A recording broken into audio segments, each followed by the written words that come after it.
출애굽기 19장 1절부터 25절 말씀. 여호와께서 모세에게 이르시되 내가 빽빽한 구름 가운데서 내게 임함은 내가 너와 말하는 것을 백성들이 듣게 하며 또한 너를 영영히 믿게 하려 함이니라. 모세가 백성의 말을 여호와께 아뢰었으므로 여호와께서 모세에게 이르시되 너는 백성에게로 가서 오늘과 내일 그들을 성결하게 하며 그들에게 옷을 빨게 하고 준비하게 하여 셋째 날을 기다리게 하라.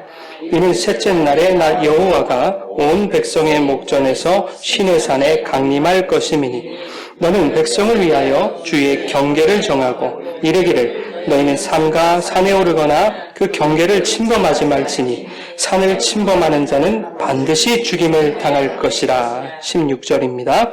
셋째 날 아침에 우레와 번개와 빽빽한 구름이 산 위에 있고 나팔 소리가 매우 크게 들리니 진중에 있는 모든 백성이 다 떨더라.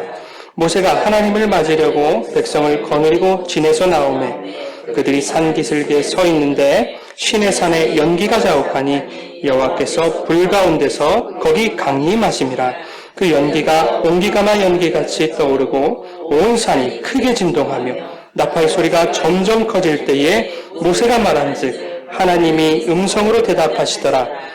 여호와께서 시내산 곧 그 산 꼭대기에 강림하시고 모세를 그리로 부르시니 모세가 올라가매 여호와께서 모세에게 이르시되 내려가서 경궁하라. 밀고 들어와 나 여호와에게로 와서 보려고 하다가 많이 죽을까 하노라. 아멘. 살아계신 하나님의 말씀입니다. 할렐루야. 하나님 아버지와 예수 그리스도로부터 오는 은혜와 평강이 여러분 가운데 함께 하시기를 주님의 이름으로 축복합니다. 오늘은 오직 성령이 임하시면 이라는 제목으로 말씀의 은혜 나누겠습니다. 오늘 성령 강림 주일입니다. 예수님이 부활하시고 50일째 되는 날에 마가의 다락방에 성령께서 강림하신 사건 여러분 기억하실 겁니다.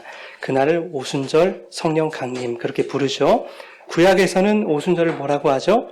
칠칠절이다 또 맥추절이다 이렇게 부르기도 합니다. 그러나 오늘은 이러한 절기가 생기기 이전에 이스라엘 민족 가운데 이미 성령이 강림하셨던 이야기를 한번 나눠보려고 합니다.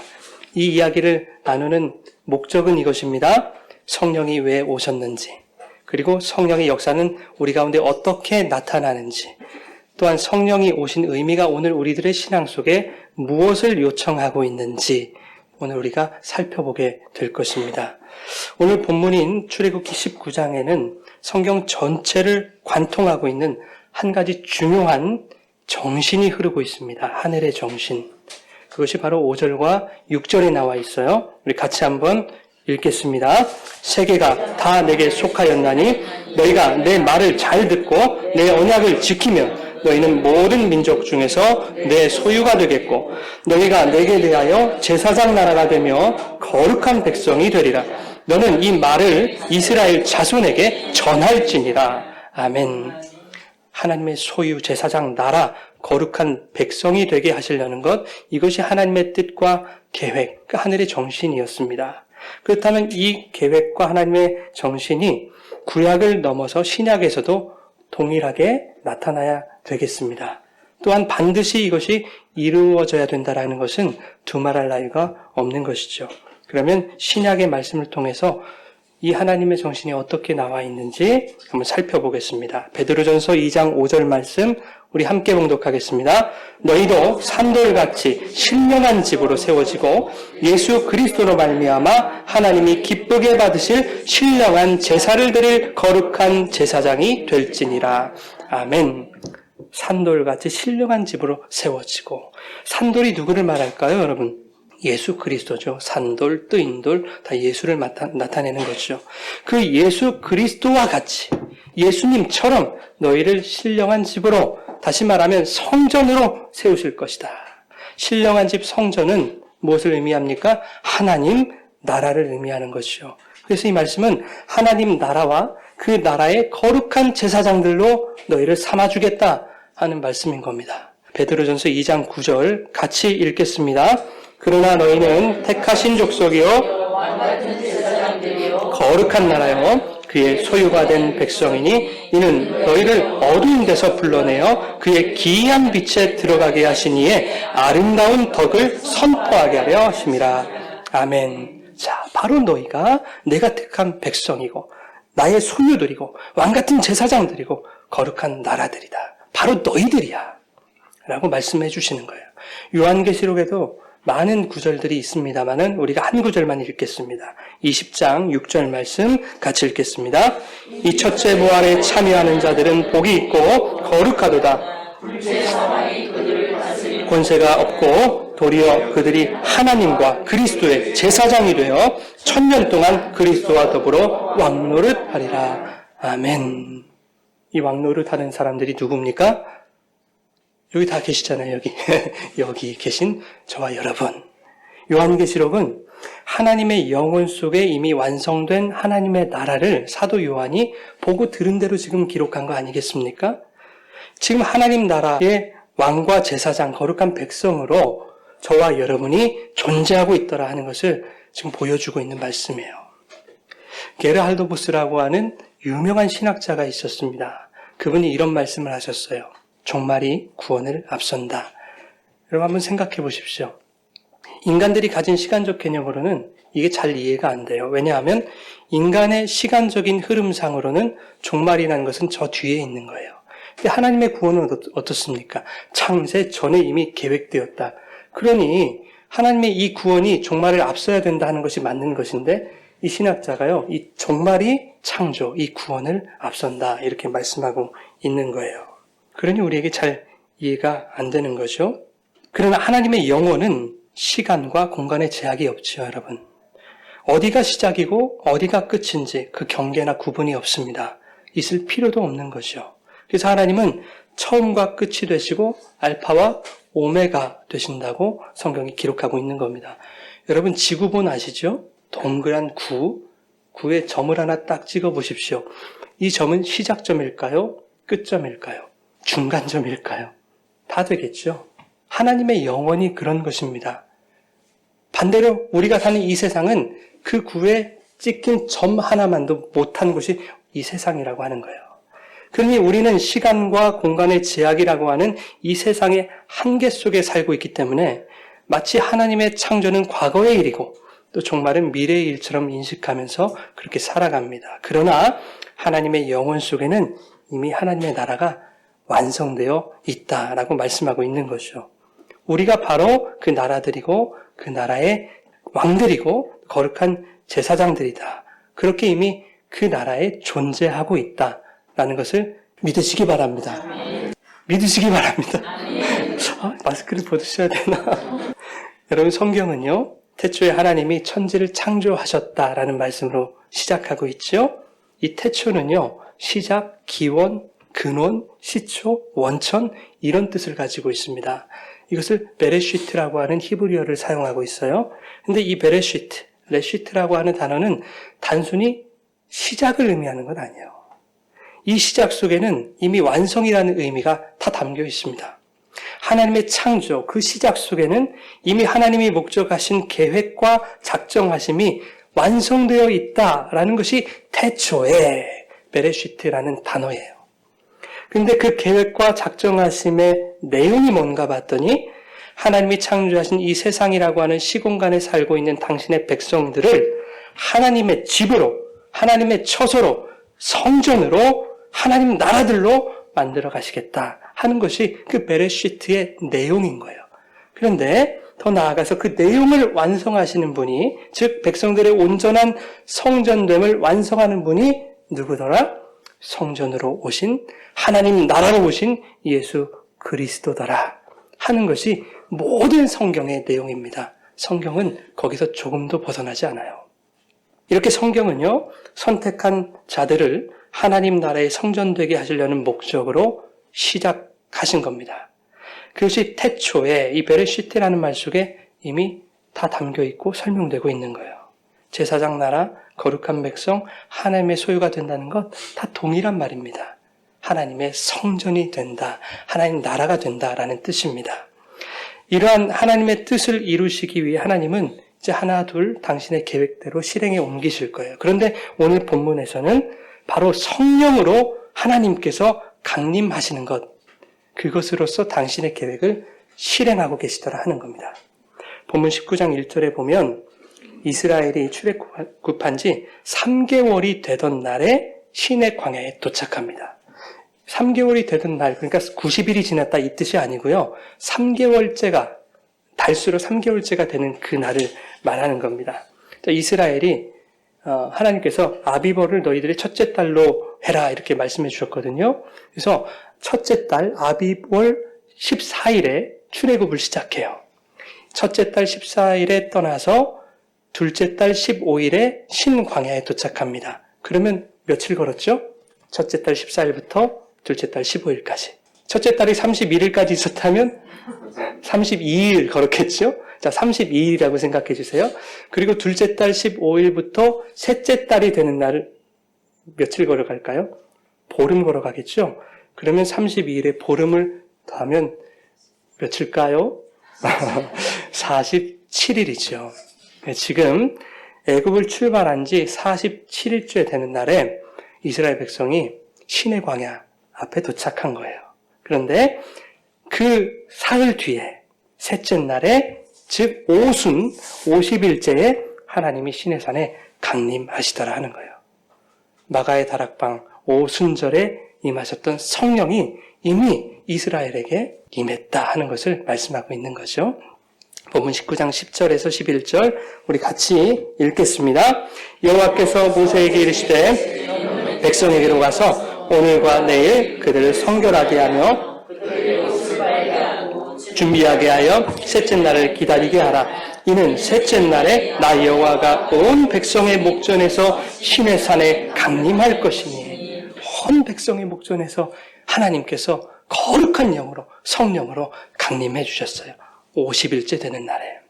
자, 하나님이 이스라엘 가운데 그렇게 하나님의 거룩하신 영으로 강림하신 이유가 뭘까? 살펴보니까 오늘 본문 9절에 나와 있습니다. 9절 말씀도 함께 읽겠습니다. 여호와께서 모세에게 이르시되 내가 빽빽한 구름 가운데서 내게 임함은 내가 너와 말하는 것을 백성들이 듣게 하며 또한 너를 영영히 믿게 하려 하니라. 모세가 백성의 말을 여호와께 아뢰었으므로. 아멘. 하나님이 모세를 통해 하신 말씀을 백성들이 듣고 믿게 하시기 위함이었어요. 그래서 성령이 강림하셨다. 모세를 믿게 하는 게 아닙니다. 하나님과 모세가 나눴던 그 말을 듣고 그 말을 믿게 하시려고 하나님이 강림하신 거예요. 자, 하나님이 모세를 통해 하신 말씀이 뭐였죠, 여러분? 내 말을 너희가 잘 듣고 내 언약을 잘 지키면 내 소유 제사장 나라 거룩한 백성이 되게 해줄게. 즉 성전이 되게 해줄게. 이거였어요. 이것을 위해서 지금 하나님이 성령으로 강림하셨다 하는 겁니다. 그런데 문제가 하나 있어요. 하나님 나라 성전이 되고 제사장 나라 되고 거룩한 백성이 되는 건 다 좋은데 단서 조항이 하나 붙는 거예요. 그 단서 조항이 무엇입니까? 너희가 내 말을 잘 듣고 내 언약을 행하면.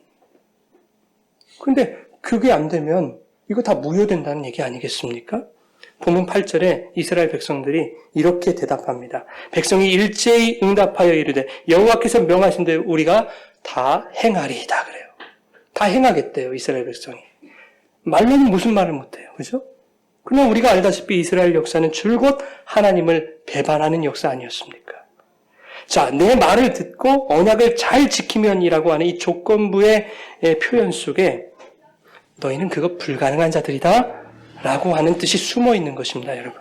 너희가 불가능하기 때문에 내가 너희 가운데 강림했다라는 것을 하나님 지금 말씀하시고 싶은 거예요. 여러분 예수님 다 믿으시잖아요. 우리의 법을 성경으로 삼고 살아가시는 분들이잖아요.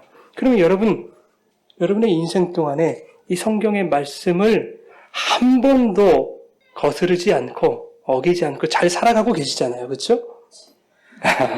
이렇게 자기 자신에게 적용하면 답이 쉽게 나오는 거예요. 오늘 본문 다음 장에 20장인데요. 20장에 하나님이 뭘 주시죠? 이스라엘에게. 예, 십계명 주시죠. 다른 많은 율례와 규례들도 함께 주세요. 그래서 20장부터 24장까지 십계명과 더불어서 많은 계명들을 이렇게 주십니다. 하나님 그때 어떤 마음으로 주셨을까요? 얘들아, 너희들 이거 다 지켜야 돼. 그래야 내 백성이 된단다. 다 지킬 줄 믿는다. 이런 마음으로 주셨을까요? 그렇지 않아요. 여러분 다 못 지키시잖아요. 아까 대답하셨잖아요. 마음속으로.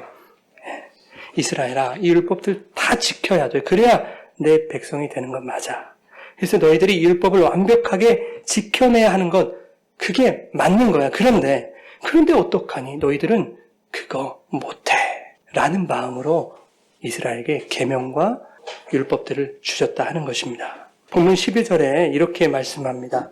너는 백성을 위하여 주의 경계를 정하고 이르기를 너희는 삼가 산에 오르거나 그 경계를 침범하지 말지니 산을 침범하는 자는 반드시 죽임을 당할 것이라. 성령으로 임하시는 그 하나님 보려고 막 나오면 하나님의 거룩한 영역에 침범하면 너희들 다 죽을 거야. 이렇게 얘기하는 거예요. 21절에도 24절에도 비슷한 말씀이 나와 있어요. 24절만 제가 말씀드릴게요. 백성에게는 경계를 넘어 나 여호와에게로 올라오지 못하게 하라. 내가 그들을 칠까 하노라. 내 영역으로 들어오지 마! 라고 말씀하는 거예요. 이 말씀들은 죄인인 인간들은 성령으로 강림하시는 거룩한 하나님과 대면하게 됐을 때 죽임당할 수밖에 없는 그런 죄인의 존재다라고 하는 것을 의미하고 있는 말씀입니다.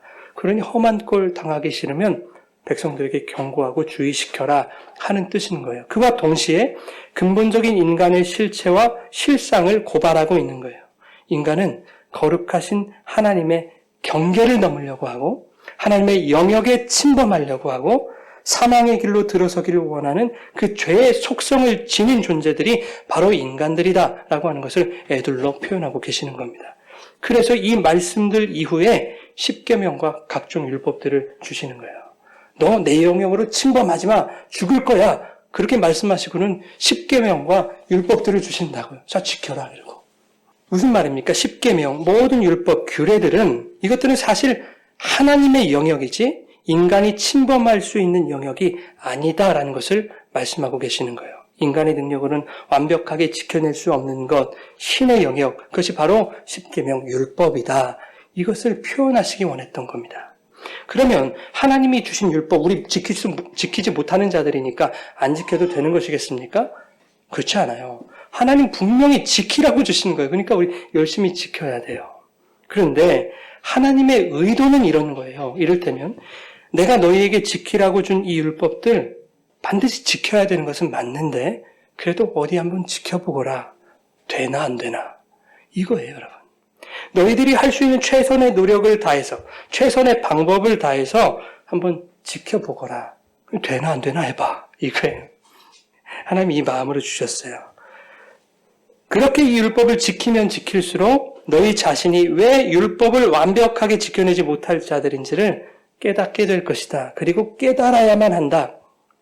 도무지 스스로의 힘으로 하나님의 법을 지킬 수 없는 그런 죄인임을 깨달아야 된다. 라고 하는 마음으로 십계명과 율법들을 우리에게 주셨다고 하는 것입니다.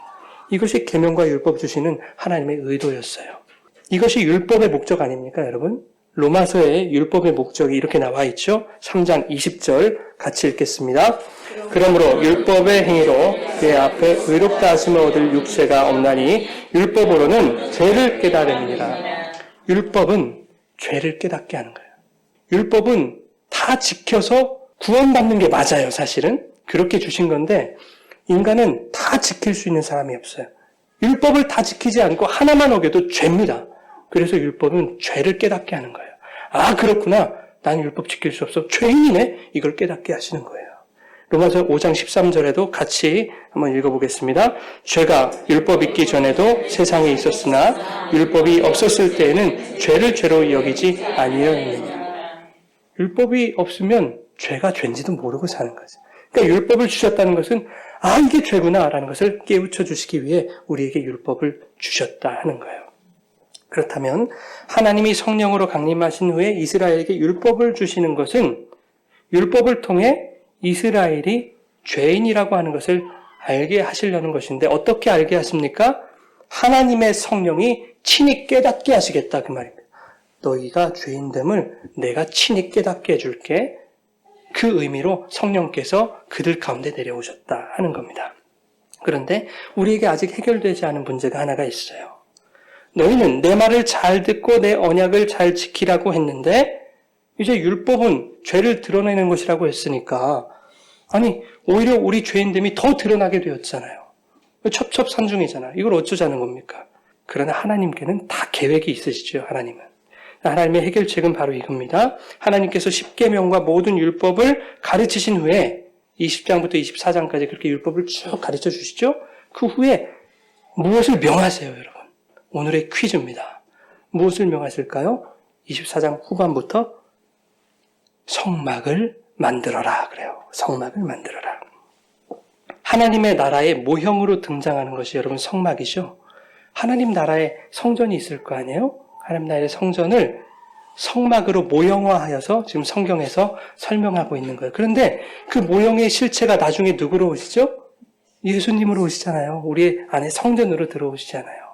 그거를 말씀하고 있는 거예요. 그래서 성막은 하나님이 거하시는 장소를 의미합니다.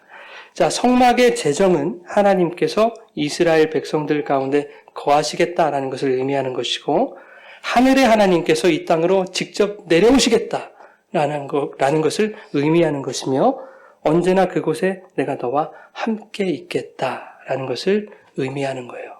자, 좋은데 그래서 뭐 어쩌시겠다는 겁니까? 내려오셔서 우리와 함께 하셔서 어쩌시겠다는 겁니까? 내가 베레시트 그 시작 속에 이미 완성한 내 소유, 왕같은 제사장, 거룩한 백성, 그리고 거룩한 성전들로 친히 만들어 가겠다. 율법 지킴으로 안 돼. 내가 율법 준 목적은 그거였잖아. 너희 스스로 안 된다고 깨닫게 하기 위해서 내가 율법 준 거지. 그래 안 되잖아. 너희들 죄인이잖아. 그러니까 내가 친히 나의 제사장 나라로 거룩한 백성들로 나의 소유들로 만들어 갈 거야. 그래서 내가 성령으로 너희 가운데 내려왔단다. 이것이 하나님 오늘 우리에게 주시는 말씀인 거예요. 너희들 본래 내 말 잘 듣지도 않는 사람들이고 내 언약과 계명도 못 지킬 죄인들이지만 내가 나의 작정 속에서 나의 구원의 경륜 속에서 이미 완성한 하나의 법으로 그 한 법으로 너희들의 죄를 무력화할 것이다 라는 의미에서 성막을 만들게 하시는 거예요. 여러분. 여기서 말하는 그 한 법이 뭘까요? 한 법. 생명의 성령의 법. 생명의 성령의 법이 죄와 사망의 법에서 무력하고 불가능한 죄인들을 해방시키신다 라고 하는 것을 성막을 제정하는 것을 통해서 가르치시기 원했던 거예요. 하나님은 이스라엘에게 성막을 만들라고 하시고 또 제사 제도를 두도록 하셨죠. 백성들이 지은 죄를 하나님이 성막으로 끌어들이시는 거예요. 하나님이 계신 성막으로 죄를 가져오게 하시는 거예요. 그러면 성막 안에서 어떤 일이 일어납니까? 희생제물이 그들의 죄를 대신해서 모든 물과 비를 다 쏟는 거예요. 온몸이 갈기갈기 찢겨져서 하나도 남김없이 다 태워지는 겁니다. 희생제사가 이루어져요.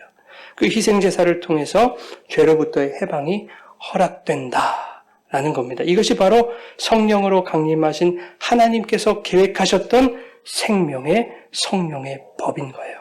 그 법 아니고서는 죄와 사망으로부터 해방과 자유를 줄 수 있는 것이 아무것도 없다. 율법으로도 안 된다. 라고 하는 것을 성막의 제정과 제사의 제도를 통해서 우리에게 말씀해 주시는 것입니다. 그러니 하나님이 주신 이 계명과 율법을 통해서 야, 오늘도 한번 잘 지켜보자. 예, 잘 지켜봐야 됩니다. 열심히 노력해야 됩니다. 그런데 야, 나 잘 지키고 있지? 그리고 이 정도면 내가 선전하고 있는 거 아닌가? 야, 또 뭘 지킬까? 야, 이거 지키면 율법에는 이거 없는데 이것까지 지키면 나에게 복이 주어지지 않을까? 그렇게 또 다른 파생율법들을 만들어가면서 열심을 내는 자들, 열심히 율법만을 지키는 자들에게는 죄사함의 은총이 결코 주어질 수 없다라고 하는 것입니다. 반대로 율법을 통해 나의 죄인됨을 깨닫는 자들, 열심히 지켜야 돼. 맞아. 근데 나는 왜 이렇게 안 되나? 나는 왜 이렇게 온전히 율법을 지키지 못하는 자지? 라고 하는 나의 죄인됨을 깨닫는 자들은 자신의 죄를 들고 하나님 앞에 나와서 희생제물을 통한 속죄함의 은총을 입게 되는 거예요. 나라는 존재는 하나님이 명하신 율법을 완전히 소화할 수 없는 자로구나. 하나님의 말씀을 온전히 지키지도 못하는 나는 영벌에 처해질 수밖에 없는 존재구나. 지키면 지키려 할수록 교만의 죄가 더 들끓는구나. 어떻게 하면 좋을까? 이 사망의 몸을 어찌하면 좋을까? 이렇게 고민하는 자들, 그런 자들은 내가 할 수 있는 게 없는 겁니다. 내가 스스로 해결책을 낼 수가 없는 거예요. 그럼 어떻게 해요? 주의 은혜를 사모하며 주님을 붙들 수밖에 없는 거예요. 기독교의 원리는 그거예요. 내가 할 수 없어요. 나는 부족해요. 힘이 없어요. 능력이 없어요. 가능성이 없네요. 그래서 그것을 가능하게 하시는 주님을 붙들게요. 이것이 기독교입니다. 하나님 은혜 주시고 능력 주시고 와 내가 이렇게 막 레벨이 좀 올라갔습니다. 그러니까 내가 이것도 해볼게요. 저것도 해볼게요. 이런 존재가 됐네요. 라는 것은 다 교만의 죄지요. 기독교는 결코 그런 종교가 아닌 것입니다. 여러분, 나의 불가능함과 나의 연약함이 드러나고 고백될 때 하나님의 은혜를 그때서야 비로소 붙들 수 있게 되는 것입니다. 하나님의 능력과 역사는 내가 약하고 연약할 때 나타나는 것이지 내가 할 수 있다고 내가 가능하다고 강한 척 자신을 뽐내는 자들에게는 하나님의 은혜가 주어지지 않는 거예요. 하나님이 비집고 들어갈 틈이 없는 겁니다. 사람이 율법을 통해서 그리고 신앙생활을 통해서 나의 연약함과 죄인됨을 깨닫고 하나님의 은혜를 붙들게 되면 그것이 바로 성령으로 강림하신 하나님의 목적대로 이루어지는 거예요, 여러분. 그들이 하나님의 소유가 되고 제사장 나라가 되며 거룩한 백성이 될 것입니다. 연약해도 괜찮아요. 가끔 쓰러지고 실패해도 괜찮습니다, 여러분. 주님만 붙들면 우리는 하나님의 소유, 제사장 나라 되는 것입니다. 하나님은 우리들을 고아와 같이 버려두지 않으세요. 주님은 내가 너희를 고아와 같이 버려두지 아니하고 오히려 너희에게로 오겠다 이렇게 말씀하시죠. 조금 부족하다고 해서 때때로 주의 말씀에서 어긋났다고 해서 별 볼 일 없다고 해서 썩은 무 잘라내시 댕강 잘라내버리신 분이 아니라고 하는 거예요. 상한 갈 때도 꺾지 아니하시고 꺼져가는 심지도 끄지 않는 분이 우리 하나님이다 하는 것입니다. 그 주님께서 구약의 이스라엘 백성에게 그리고 오늘 우리에게 성령으로 강림하여 주신 것은 죄를 범할 수밖에 없는 연약한 자들, 주님 보살펴 주시지 않으면 고아와 같이 버림받을 수밖에 없는 자들, 주님이 품어주시지 않으면 과부와 같은 비참한 인생을 살 수밖에 없는 자들에게 야 너희들이 이러한 처지야 라고 하는 그들의 처지를 깨닫게 하시기 위해서 주님 앞에 나와야만 은혜를 얻을 수 있다고 하는 것을 깨닫게 하시기 위해서 성령으로 임하신 줄 믿습니다. 요한복음 15장 26절에 주님이 이렇게 말씀하세요. 진리의 성령이 오실 때 그가 나를 증언할 것이다 그러시거든요. 진리의 성령이 오시면 성령이 나를 증언한대요. 누구를요? 예수를 증언한대요. 성령은 오직 예수에 대해서만 증언하시는 분이에요. 오직 예수만 말씀하시는 분입니다. 성령은. 그래서 요한복음 14장 26절에 모든 것을 가르치시고 예수님이 말씀하신 모든 것을 생각나게 하신다고 그래요. 모든 것을 가르치신다는 건 예수에 대한 모든 것을 가르치신다는 이야기예요. 예수님이 요한복음 16장 7절에 또 이렇게 말씀하세요. 내가 너희에게 실상을 말한다. 이 실상은 진리라는 뜻입니다. 알레테이아, 진리라는 말인데 내가 너희에게 진리를 말해줄게. 그런데 이 진리가 뭐냐 하면 내가 떠나가는 것이 너희에게 유익이 될 거야. 이게 진리래요. 내가 떠나가는 것이 너희에게 유익이 되는데 그 유익이라는 단어는 도움이라는 뜻입니다. 자, 보십시오. 내가 떠나감으로 인해서 너희에게 오는 도움이 누구냐? 바로 보혜사, 성령이다. 그 성령이 오셨다 하는 겁니다. 그 성령이 오시면 어떤 일이 일어납니까? 죄에 대하여, 의에 대하여, 심판에 대하여 세상을 책망하신다. 세상을 책망하신대요. 여기서 이 책망이라고 하는 말은 빛으로 데려가서 환하게, 명백하게, 분명하게, 밝히 알게 하시겠다 하는 뜻이에요. 책망 막 때리고 또 왜 그래서 나쁜 놈이야? 이게 아니란 말이에요. 빛으로 데려가셔서 모든 것을 드러내시는 거예요. 깨닫게 하시는 거예요. 서두에 우리가 베드로전서 2장 9절을 읽었거든요. 너희는 택하신 족속이다. 왕같은 제사장이다. 거룩한 나라들이다. 하나님의 소유된 백성들이다. 이렇게 말씀하시면서 무슨 말이 이어지냐면 너희를 어두운 데서 불러내어 그의 기이한 빛에 들어가게 하신 이의 아름다운 덕을 선포하게 하셨다. 이렇게 말씀하세요. 어두운 데서 불러내어 그의 기이한 빛에 들어가게 하신 이 사역, 누구의 사역이에요? 성령님의 사역이에요. 성령이 책망하시는 거예요. 그렇게 성령께서 책망하심으로 택하신 족속, 왕같은 제사장, 거룩한 나라, 소유된 백성이 될 수 있다. 오늘 우리에게 말씀해 주시는 것입니다. 성령은 우리를 진리의 빛으로 인도하셔서 우리의 죄가 뭔지를 깨닫게 하시는 분이에요. 그 죄의 결과가 어떠한 심판으로 주어지게 될 것이다 하는 그 심판에 대해서도 깨닫게 하신 분이에요. 그럼 어떻게 합니까? 이 문제를 어떻게 해야 돼요? 우리가 해결할 수가 없어요. 아, 그렇구나. 이 문제를 해결하실 수 있는 분은 오직 예수 그리스도 주님의 은로서 해결할 수 있구나. 은에 대해서 깨닫게 해주신 분이에요. 내 속에 성령이 임하시면요, 참 이상한 일들이 일어나요. 여러분, 죄를 짓고 교도소에 수감되어 있는 그 범법자들에게 매일같이 야, 너는 죄인이야. 너 죄인이야. 너 죄인이야. 아, 너 죄인이라니까 이렇게 말하면 듣는 죄인 기분이 좋을까요? 나쁠까요? 듣는 죄인이 기분이 나쁘거든요. 그런데 성령은 늘 우리를 빛 가운데 수감시키세요. 빛 가운데 수감시키셔서 죄인이야. 어제도 죄인이었고 오늘도 죄인이고 내일도 죄인일걸? 성령 계속 우리의 죄인임을 고발하시는 거예요. 근데 기분이 나쁘지 않아요, 여러분. 내가 진짜 죄인임을 깨닫는 자들은 기분이 나쁘지 않습니다. 내가 죄인임을 알아야 구원이 나에게 주어지거든요. 예수께서 그 죄의 해결자로 오셨다는 것까지도 성령께서 깨닫게 하시기 때문에 기분이 나쁠 수가 없어요, 여러분. 뿐만 아니라 예수께서 성령을 통해 세상이 주지 못하는 평안을 주시겠다고 말씀하시지 않습니까? 요한복음 14장 26절에 이렇게 돼 있어요. 보혜사 곧 아버지께서 내 이름으로 보내실 성령 그가 27절에 뭘 보내신대요? 평안을 너희에게 끼치노니 곧 나의 평안을 주노라.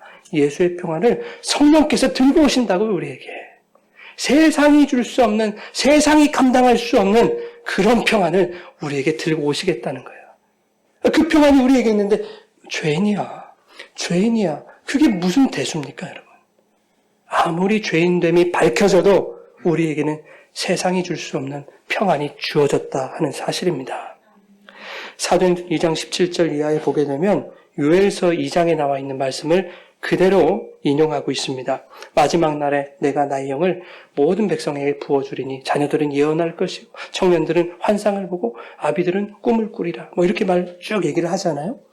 이 말씀의 단락의 마지막을 어떻게 마치고 있는가 봤더니 누구든지 주의 이름을 부르는 자는 구원을 받으리라 그래요. 주님의 영이 부어지면 구원받는 거예요, 여러분. 주님의 영의 목적은, 성령의 목적은 영혼을 구원하심에 있는 것입니다. 또한 세상이 주지 못하는 참 평안을 주시기 위해서 우리에게 성령을 부어주신 줄 믿으시기 바랍니다. 자, 그런가 하면 누가복음 4장에 예수님이 이제 갈릴리 공생애를 시작하시거든요. 시작하실 때 안식일에 회당에 들어가셔서 말씀을 가르치시는데 먼저 이사야의 말씀을 읽으세요. 61장을 읽으시는데 그 말씀이 뭐냐? 예수님에 대해서 설명해 놓은 거예요. 선지자가. 근데 이제 예수님이 선지자가 자신에 대해서 기록해 놓은 것을 지금 읽고 계세요. 우리 누가복음 4장 18절과 19절 함께 읽겠습니다. 주의 성령이 내게 임하셨으니 이는 가난한 자에게 복음을 전하게 하시려고 내게 기름을 부으시고 자유를 눈먼 자에게 다시 보게 함을 전파함 눌린 자를 자유롭게 하고 주의 은혜의 해를 전파하게 하려 하심이라 하였더라. 아멘. 자, 예수님도요 스스로 말씀하시는 거예요. 성령이 임하면 뭐래요, 여러분? 뭘 하시겠대요? 복음 전하는 거예요. 성령이 임하면 복음 전하는 거예요, 여러분. 포로된 자, 눈먼 자, 눌린 자들에게 온전한 회복과 자유를 허락하시는 주님의 은혜의 해, 주님의 그 사면의 해, 용서의 해를 전파하는 겁니다. 생명의 성령의 법, 주의 복음을 전파하게 하시는 거예요. 성령이 임함으로. 우리 사도행전 1장 8절 같이 읽겠습니다. 오직 성령이 너희에게 임하시면 너희가 권능을 받고 예루살렘과 내 증인이 되리라 하시니라. 아멘. 성령이 임한 자들은 반드시 주님의 이 요청을 듣게 됩니다. 성령이 임하시면 권능이 주어져요. 어떤 권능입니까? 증인되는 권능이에요, 여러분. 복음의 증인이 되는 권능이 우리에게 임할 줄 믿습니다. 여러분, 땅끝까지 내 증인이 되어라 라고 하는 이 명령을 여러분 들으시기 바랍니다. 땅끝이 어디입니까, 여러분? 어느 나라를 가야 우리가 땅끝에 설 수 있습니까? 여러분, 지구는 둥글잖아요. 다시 점을 하나 찍으세요. 자, 내가 서 있는 이 자리가 시작점이라고 생각해 보십시오. 자꾸 걸어 나가다 보면 온 세상 어린이를 다 만날 거예요. 그리고 어디로 돌아옵니까? 제자리로 돌아오는 거예요. 이곳이 땅끝인 줄 믿으시기 바랍니다. 이곳에서 내가 서 있는 이 자리에서 주님의 복음을 증언하는 복음의 증인들 되어주시기를 주님의 이름으로 부탁드립니다. 아멘. 9절 말씀에 보면은 오늘 본문 9절 말씀 보면 이렇게 말씀합니다. 여호와께서 모세에게 이르시되 내가 빽빽한 구름 가운데서 내게 임한 것은 내가 너와 말하는 것을 백성들이 듣게 하고 또 영영이 믿게 하려 함이다. 그래요. 네, 여러분 주님은 진리의 성령이 하시는 모든 사역들을 많은 자들이 듣게 하시기를 원하는 거예요. 그리고 믿게 하시기를 원하십니다. 우리가 성령을 입은 자들이라면 주님의 이 요청하심에 더욱 귀를 기울이고 순종할 수 있게 되기를 바랍니다. 자, 이제 말씀을 마무리하겠습니다. 여러분 예수님은 말씀이시죠? 말씀인데 그 말씀이 우리 가운데 육신으로 거하셨대요. 요한복음 1장 14절에 말씀이 육신되어 우리 가운데 거하셨다라고 하는 말이 무슨 뜻인가 하니까 우리 속에 텐트를 치셨다. 장막을 치셨다. 우리 속에 성소를 세우셨다 하는 뜻입니다.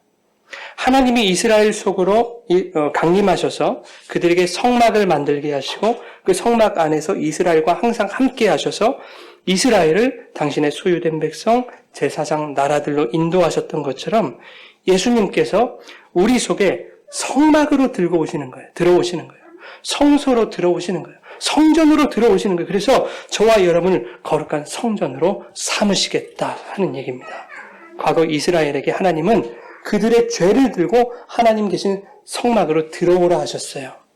자기 때문에 비참하게 죽어가는 희생제물을 지켜봐야 했을 겁니다. 하루 이틀이 아니죠.